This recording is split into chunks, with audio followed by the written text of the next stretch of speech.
Edgar Allan Poe nació en Boston el 19 de enero de 1809 y, como cuenta la tradición popular, lo hizo con una mala estrella. Hijo de unos mediocres actores de teatro, quedó huérfano antes de cumplir los 3 años. Un acomodado y próspero hombre de negocios, John Allan, que vivía junto a su esposa Frances en Richmond, Virginia, acogió al pequeño Edgar y, aunque éste tomó el apellido del padrastro y creció en su hogar, nunca llegó a ser adoptado legalmente. Aunque Edgar Allan Poe se consideró un caballero del sur, ser huérfano conlleva un estigma que, en la aristocrática y clasista sociedad del sur de los Estados Unidos, era muy difícil de evitar. Poe nunca cuestionó los valores con los que fue educado: escepticismo ante el progreso y la democracia, exaltación de la mujer en su papel de esposa y madre, justificación de la esclavitud, idealización del feudalismo medieval y desprecio por el maquinismo. Los negocios familiares llevaron a Edgar y su familia adoptiva a Londres, donde el joven estudió en uno de los exclusivos internados de Chelsea, donde aprendió a escribir en latín y a hablar en francés. Sin embargo, los negocios en el viejo continente no tuvieron el éxito esperado, y los Poe regresaron a Richmond en 1820. Mientras que el padrastro de Poe era un hombre huraño y nunca apoyó a Edgar en su afán de ser escritor, su madre adoptiva puso toda su fe en el muchacho y siempre le demostró su cariño. De nuevo en su país, Poe se familiarizó con el folclore de las nodrizas y los criados negros, que apenas distinguían entre lo real y lo fantástico, lo ordinario y lo sobrenatural, los vivos y los muertos. Desde niño escuchó historias sobre zombies, aparecidos y magia negra. Era un ávido lector de los cuentos de terror publicados en las revistas inglesas y escocesas que llevaban a la oficina de su padrastro. Lo gótico y lo romántico se mezclaban en esas historias en las que los argumentos tenían lugar en páramos sombríos, mansiones en ruinas y cuyas protagonistas eran familias castigadas por una maldición. Por entonces, el joven aprendió a recitar poemas de Walter Scott para deleite de las amigas de su madre. Llegado el momento, su padrastro decidió pagar los estudios universitarios de Edgar, con el deseo de que aprendiera leyes y comercio.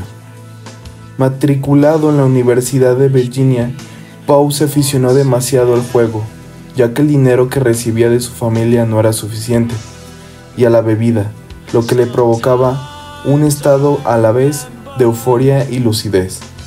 Durante su estancia en la universidad, Poe se interesó por todas las disciplinas y siempre iba con un libro entre las manos, pero cuando su padrastro se negó a pagar sus deudas de juego, se vio obligado a dejar el centro, humillado y deshonrado.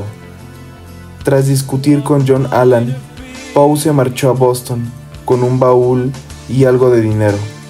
En 1827 publicaría su primer libro, Tamerlán y otros poemas, que pasó desapercibido. Los recursos económicos de Poe empezaron a menguar y se dio cuenta de que no tenía lo suficiente para vivir, por lo que se alistó en el ejército.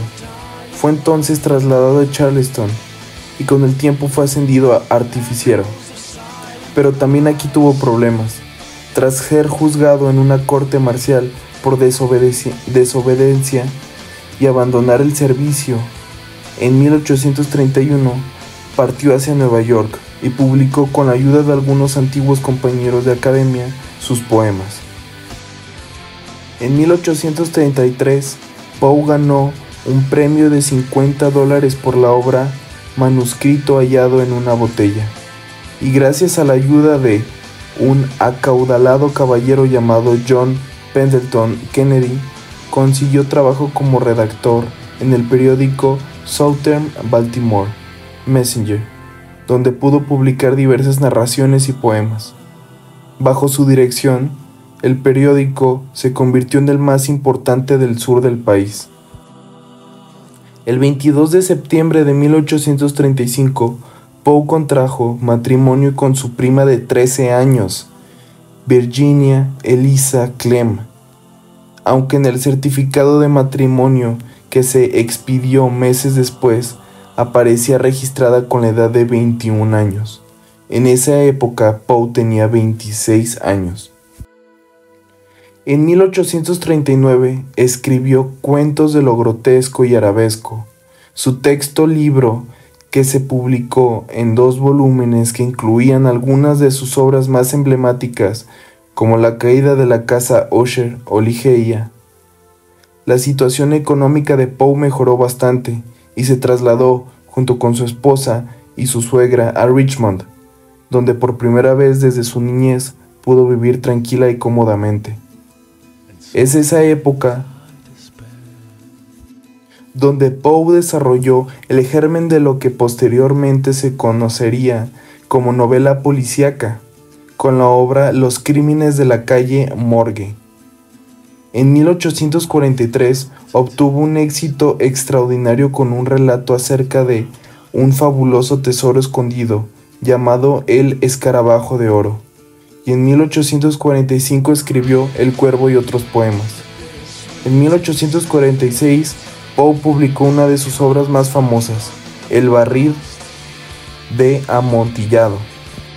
El 30 de enero de 1847, su esposa Virginia murió a causa de la tuberculosis, y según cuentan los amigos de Poe, este siguió todo el cortejo funerario ataviado con su vieja capa cadete, una prenda que durante meses había sido la única ropa de abrigo que había habido sobre la cama de Virginia. Tras la muerte de su esposa, Poe entabló relaciones con varias mujeres, pero nunca llegaron a un buen puerto debido a su difícil carácter y a los problemas que seguía teniendo con la bebida. A pesar del estado de desesperación en el que había caído el escritor, fue en ese entonces cuando escribió obras tan relevantes como Ulalume y un 10º y alucinado ensayo cosmogónico al que llamó Eureka, que a la postre sería el último libro publicado por Poe. En 1849, Edgar Allan Poe concertó un matrimonio con Sarah Elmira, y a pesar de que todos sus allegados lo hubieran entusiasmado e incluso feliz con el proyecto, Poe un día desapareció y se le perdió el rastro. El 3 de octubre de ese mismo año, Poe fue hallado en las calles de Baltimore en estado de delirio, muy angustiado y necesitado de ayuda inmediata. Fue trasladado por su viejo amigo James al Washington College Hospital, donde murió el domingo 7 de octubre de 1849 a las 5 de la madrugada. En ningún momento fue capaz de explicar cómo había llegado a dicha situación y por qué motivo llevaba ropa que no eran suyas. La leyenda cuenta que en sus últimos momentos invocó obsesivamente a un tal Reynolds, el explorador que le había servido de referente para su novela de las aventuras fantásticas, la narración de Arthur Gordon Pym. Sus últimas palabras fueron: "Que Dios ayude a mi pobre alma". Tanto los informes médicos como el certificado de función se perdieron. Los periódicos de la época dijeron que la muerte del genio del misterio se debió a una congestión o a una inflamación cerebral. Con este eufemismo se solía encubrir en la época de los fallecimientos por motivos más o menos vergonzantes, como era el caso del alcoholismo.